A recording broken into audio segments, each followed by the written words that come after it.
ஓகேவா? இப்ப yellow ஆயிடுச்சு. இவங்க ஸ்கின் டோனே இது கிடையாது. ஓகேவா? இப்ப இததான் வந்து நம்ம வந்து வேற கலர் மிக்ஸ் பண்ணி ஃபவுண்டேஷனோட இது பண்ணி நியூட்ரலைசர் ஆக போறோம். ஓகேவா? அவங்க ஸ்கின் டோனுக்கு எடுத்துட்டு வர போறோம். நான் என்ன பண்றேன், சும்மா நடுவுல ஒரு லைன் போடுறேன், டிஃபரண்ட் தெரியறதுக்காக. ஓகேவா? இதுல நம்ம ஆல்ரெடி யூஸ் பண்ண ஃபவுண்டேஷனை யூஸ் பண்றோம். ஓகேவா? ஒரு மாதிரி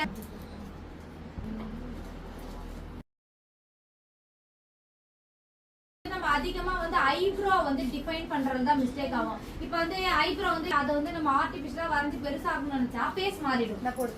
அதையே வந்து பெருசா இருக்க ஐப்ரோவை நம்ம வந்து கன்சீலர் அது இது பண்ணி சின்னதா ஆகிட்டாலும் ஃபேஸ் வந்து டிஃபரெண்ட் ஆயிடும். ரெண்டுமே வந்து டிஃபரெண்டா ஆகும். பட் ஐப்ரோ வந்து அப்ப எப்படி நம்ம கரெக்டா வந்து ஃபினிஷ் பண்றது அப்படின்னா ஐப்ரோல இருந்து ஷேப் பண்ணிருக்கோம். ஏன்னா நோஸ் வந்து ரொம்ப பெருசா இருந்துச்சு, இப்ப நல்லாவே வந்து ஷார்ப் ஆயிடுச்சு. ஓகேவா?